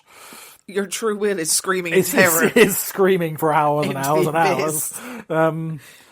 I mean, Crowley, he has visions of this place becoming a global centre for magical learning, really, and people are going to flock here from all around the world, and they're going to pay him huge sums of money to learn these skills, to learn these secrets.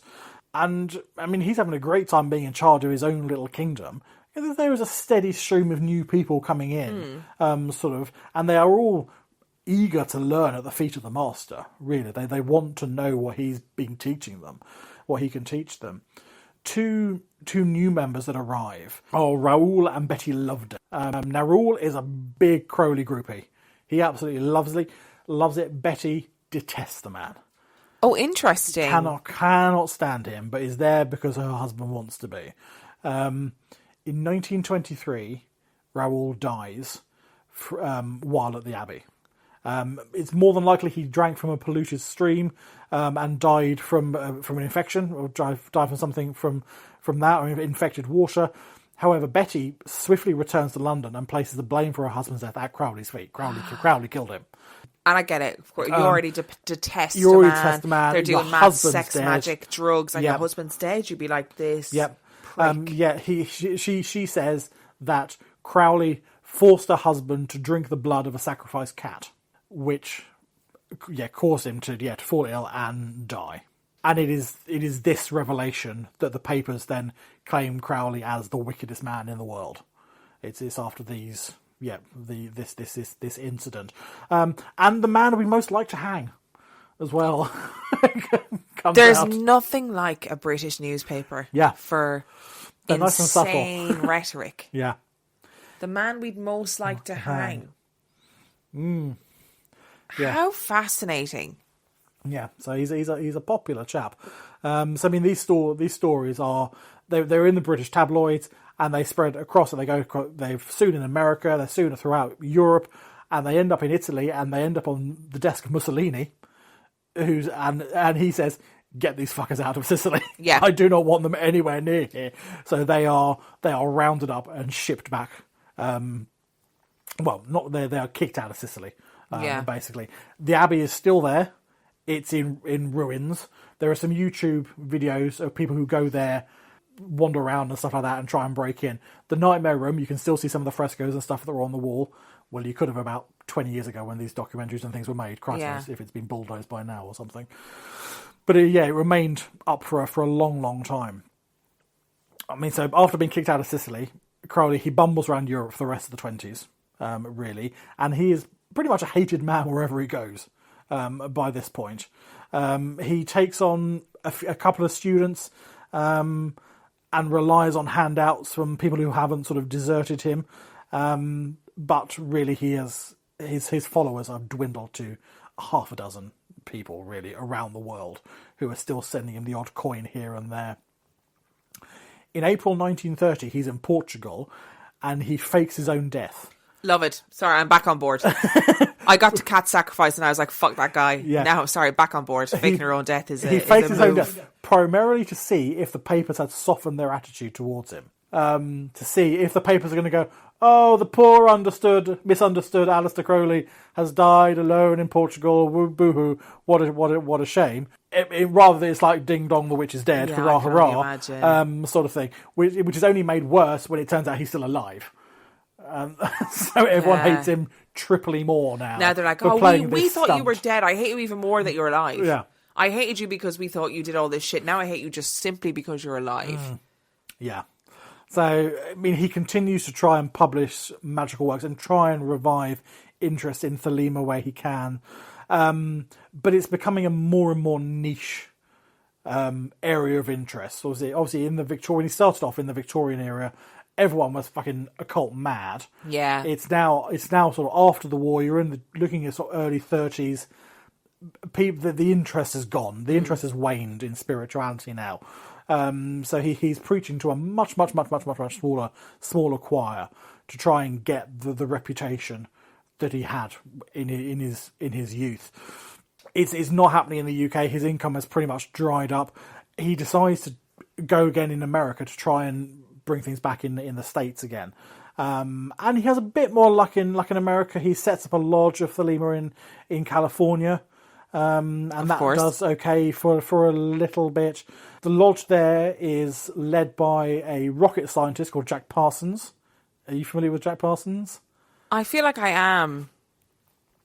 He blew himself up in his garage, experimenting with rocket fuel. Eventually, but he was heavily into his occultism, and he led the Thelema chapter in California.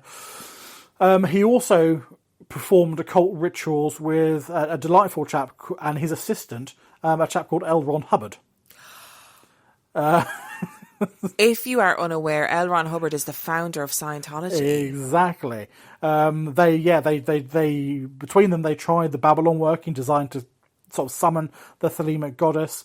But this was before Hubbard sort of conned Parsons out of his life saving and goes on to found Scientology, as you say. So it's a weird, crazy, connected world. So everyone knows everyone. And the Second World War breaks out. Crowley offers himself to naval intelligence because he's sort of got contacts with people like Fleming and stuff like that. He sort of knows them, and so he says, "Oh, do you need a hand?" And they go, "Nah, we're good." Yeah, he feels like the type of person who'd know everybody. So he knows these people absolutely. People like Roald Dahl, Fleming.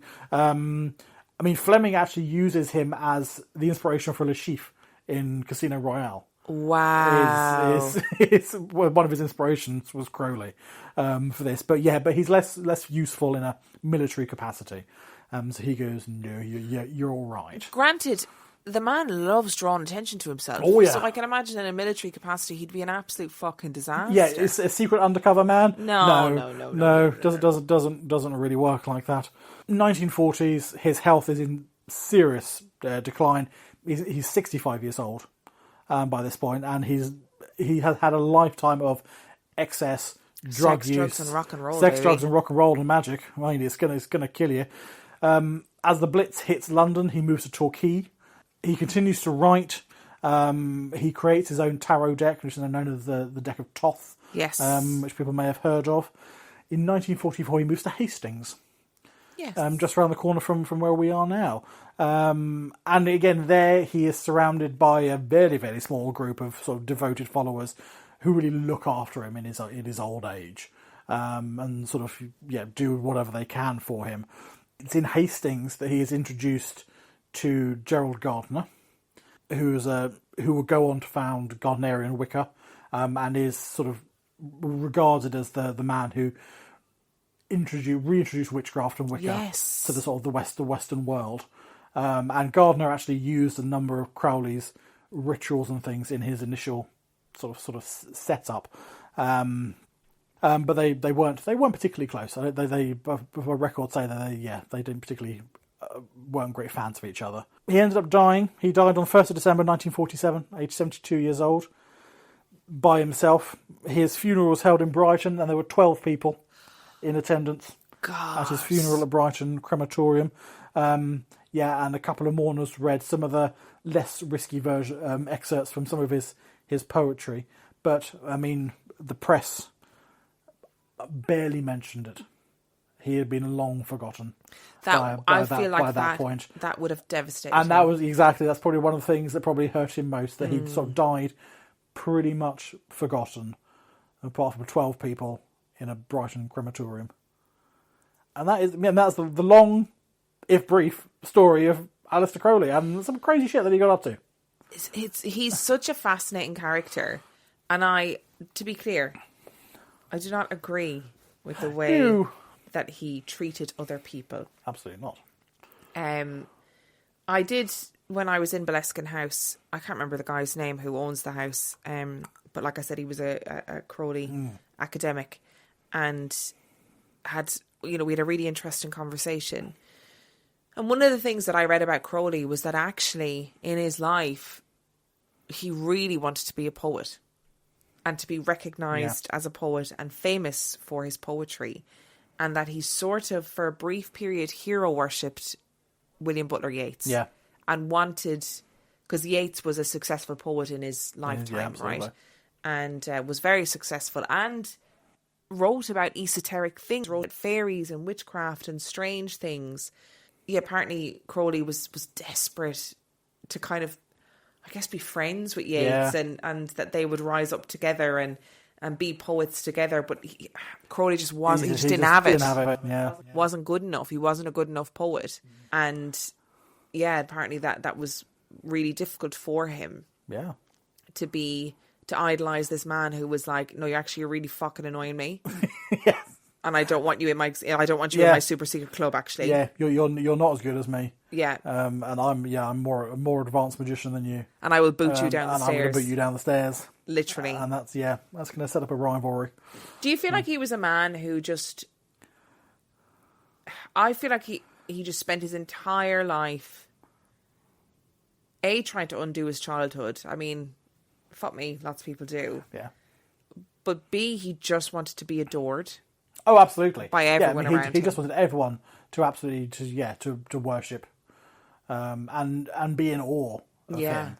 And not just fall in love with him or think, aren't you great, but actually to be in awe about how incredible he was, about how skilled and how knowledgeable and how godlike. And how godlike. A lot of he was. striving to be godlike comes up throughout his life. Absolutely. That I'm going to be on par with God. Interestingly, Yeats, I can't think of the woman's name. But anyway, he proposed to this woman multiple times. She was like, no, I don't want to marry you. And then he sort of settled for the woman he married, whose name I can't remember. And she all of a sudden developed an ability to do automatic writing. Which obviously kept him interested. It kept him very much interested. Kept him around. And there seems to be also a running theme of these poor fucking beleaguered women who are like, yes, I can speak to gods, etc. Are you telling me that the god Horus is speaking to a random fucking British couple? Yeah, absolutely. You're a god who has like power to do all of these crazy things and you're speaking to a random British couple? Yeah, on their honeymoon. I don't think you are. You've got better things to do. You definitely have better and more powerful things to do. No, absolutely.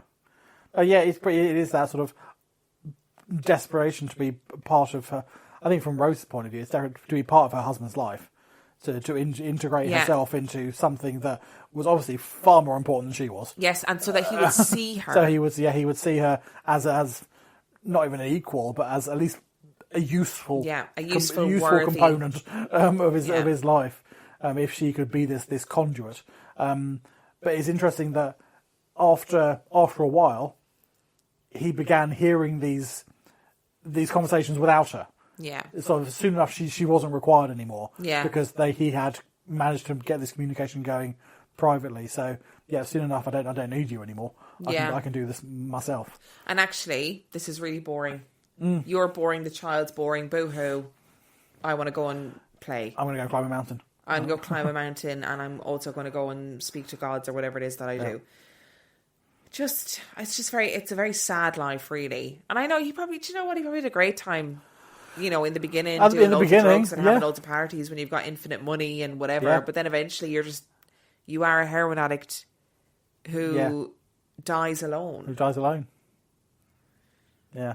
I think he was found in his flat, in his little one sort of apartment, by one of his followers who was there to bring him that day's groceries and paper or whatever. And he was found dead in his chair. I would also like to point out, and I'm going to say this here, I'm pretty sure that Crowley said some chaotic things about paedophilia throughout his time. Oh, yes. I will say that neither of us agree with that, okay? No. So I don't agree with a great deal of what he did, if anything. Nor really. do I. But to be really clear... He's a fascinating character, but none of that. When I am saying, it's a bit sad that he, died, it doesn't mean I agree with the things that he said. Absolutely. Or that I feel sorry for him or agree with any of, bits of his lifestyle. Although his house was very cool. Baleskin House is a very cool He had good taste in houses. He did. And fancy dress costumes. And costumes. I have a big soft spot for a person who goes overboard with a costume. Oh, yeah. I mean, you see so many of the pictures of him, and when he's in sort of full sort of ritual attire, I mean... And in his youth, he was an impressive-looking young man. He would definitely be... I was thinking about this while you were writing. I mean, aside all the paedophilia apologising... What's paedophilia apologist or whatever you want to call it, and all of his bad behaviour around women and all of the terrible things that he did. He is exactly the type of man that when I was in uni, I would have been like, oh my God, he's so cool and artistic. Yeah, and daring. And I want to have a real, torrid affair with him, and then he'd break my heart and I'd be devastated. He is exactly that type of man. Completely. 100%. So I can say what I like now as a 35-year-old woman and be like, oh, what a nerd. What a loser, really. But, 20-year-old me would have been like, oh, you're all over that. Sorry, you're speaking to transcendental beings on a different plane. I'm sold. Yeah, call me Victor. I'm fine. Yeah, call me Victor, baby. You're a bisexual freak who loves doing drugs. I'm in.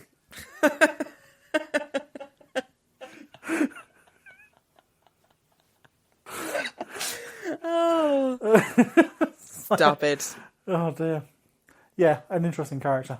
Why do you have that interest in occultism?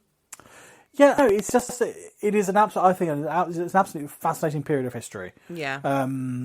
That sort of that happens in the Victorian age, and we've done a few episodes on the podcast about sort of spiritualism and that sort of thing where it comes into it. But it's when the world is on that sort of cusp of science and magic sort of merge. They overlap in this really strange way. And I find it absolutely fascinating because so you've got the sort of height of the Industrial Revolution sort of thing. Everything is flooding in from the countryside into the cities and stuff, and you've got this real sort of death of the sort of the folk pagan sort of thing is really on its way out. But you've still got that interest in spirituality and stuff, which comes through from the spiritualist movement, but then you've got the sort of occultism, which is it's a way of trying to sort of scientify magic. Yeah, because you've got all these insane rituals and things that you've got to perform and stuff, and they are like a science experiment. Well, I was going to say it's almost a quantifiable experiment. Exactly. Isn't it? So you've got to have the right tools at the right time and the right. Yeah, in the right geographical place and things, and you've got to say exactly the right words in the right order and things. And it is a sort of quantifiable experiment that they have all these sort of rituals and things, and it comes from a very Christian place. A lot of this stuff, all these rituals, the sort of Golden Dawn, and before that you've got the Rosicrucians and things like that. It's like before that, and it comes from a very sort of Judeo-Christian background. All these rituals and stuff that are developed. And really, although they all proclaim to have ancient lineage that goes back to sort of Egyptian times and things, most of this stuff was written like 20 years prior. Yeah. And it's how they come up with all this stuff, and just the fervor it creates. I find absolutely fascinating how so many people get involved with it. Yes. And it's not your sort of traditional sort of pagan sort of countryside folk. Is you've got you've got people like Yeats and Arthur Conan Doyle and all these incredibly serious people believing in all this stuff and how it works. I find it absolutely fascinating how these people believed this stuff, and the lengths that they would go to prove that it was right, and what they did to prove that it was legitimate. Yes. As well, that it has this lengthy history, going back eons and things, and then you get into sort of a Margaret Murray thing, trying to prove that witchcraft goes back unbroken line for 2,000 years and stuff like that. Yes. And you've got all these people trying to prove that there's this stuff that is just, and you just made it up. And interestingly, so Nick and I went to a lecture the other night all about witchcraft, which was fantastic. Brilliant. It was so good. It was Dr. Diane Purkis, and it was just 2 hours of fucking joy. Like I was glued. It was so good. And she was talking about how the idea of witches being in a coven, for example, is not historical, and it is not something that has its roots in paganism or anything along those lines. It was taken from one singular case. The word was used in one Scottish case of a witch trial, and taken by Margaret Murray, who was an Egyptologist. And as Dr. Diane Purkis said, she was used to building worlds from a tiny fragment of information. And she built this world of witchcraft lineage going back centuries and women being in these covens and none of it has any basis in historical fact, which is incredible because that's what we still think of now. Because Margaret Murray was an esteemed academic. Everyone took what she said was belief, was absolutely true. So I mean, her idea was that the sort of witchcraft was an ancient pagan religion that was sort of suppressed after the Roman invasion. But actually was still always there in the forests and the countryside and stuff like that, always sort of bumbling along in the background, hidden, and sort of hidden away from the church and stuff like that. That sort of surfaced again, in sort of the early 1900s, sort of the early 20th century. I mean, none of that is true. Yes. It may have been a resurgence, but it was a brand new thing that sort of sprung up. It wasn't a resurgence, it was just a surgence. It was surgence, absolutely. There was no covens going back for centuries. I mean, the New Forest one is a prime one as well, that people think there was a New Forest coven, which is where Gerald Gardner comes in and stuff. Yes. That coven had been going for 2,000 years or something, but no, it hadn't. It was relatively new, and he bumbled along into it. Yes, and I think it's also important to point out that I know there are people listening who are, practicing witches, etc., and will be a part of a coven now. I'm not saying that's not real. No, absolutely. I'm not saying that you are not a part of a coven and that that's not real. No. It's the historical basis of it that is questionable, and it's really fascinating because we seem to base a lot of our kind of modern understanding of witchcraft, the occult, etc., on this period of time where everybody was. It seems like everybody was fighting to figure out the supernatural. Absolutely. I mean, nobody did. Let's call a spade a spade. But everyone was writing lengthy books and things about how how it all worked and what the history was. There's an interesting line from a story I read once. Sort of a dot to dot. Sort of a drawing by numbers. You know, drawing a number thing. It's easy when you can make any shape you want. Type thing. It's easy to put the dots together when you can draw whatever shape you want. So you can link two things quite happily when you can make whatever narrative you want to fit in the middle. I always find it really difficult when modern, like ghost hunters, I'm putting that word in inverted commas, refer to themselves as demonologists, because demonology is a legitimate study, but it's the representation of demons in literature and historically and in the Bible. It's not that people have gone, this is how demons present themselves in the modern world, and a lot of that is based on Hollywoodized nonsense. Absolutely. And I actually find it really problematic. I was speaking to somebody recently who was like, I saw a demonologist and they said that what was in my house was this. And I was like, what are you talking about? Yes. Sorry, demons are not in your house in Kent. That's not happening. Really not. And I will never be somebody who will judge other people's beliefs and like their experiences. And that's not me saying that they didn't experience something in their house, whatever. But I don't think that Beelzebub is in their kitchen. Yes, at 3 o'clock in the morning. One of the chieftains of hell is not banging your pots and pans. No, they are not banging your pots and pans. He's got better hellish things to do. Better hellish things to do than that, I feel. Yeah. And if that is what you are doing as a demon, not very sexy. Not exactly. Very cool. Yeah. Come on. You can do better than that. Yeah, you can do better than that. Do better. You can be whispering in the ears of the most powerful people in the world, and you're in my kitchen banging pots and pans. I don't think so. Such a stupid bugbear of mine. Anyway, Nick Gordon, it has been an absolute pleasure to sit here drinking daiquiris and listening to you telling me stories about a grifter. I hope people have enjoyed it. I hope people have enjoyed it too. Slightly different than our normal format of episode, but I thoroughly enjoyed it.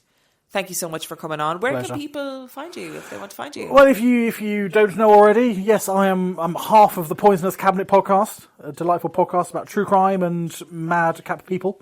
So you can come and find us on all manner of podcasting places. If you fancy more of what you've heard. Yes, I will leave the links to the Poisoner's Cabinet in the description of this episode. And on that note, I shall see you next time. Every day, thousands of cyber attacks target critical systems. Intelligence agencies need to find hidden threats fast. At GDIT, we apply AI to accelerate detection and slash response time from 8 days to just 22 seconds. When your mission is national security, speed matters. GDIT brings what matters into focus with AI. See how we're driving results for this mission and more at gdit.com/AI.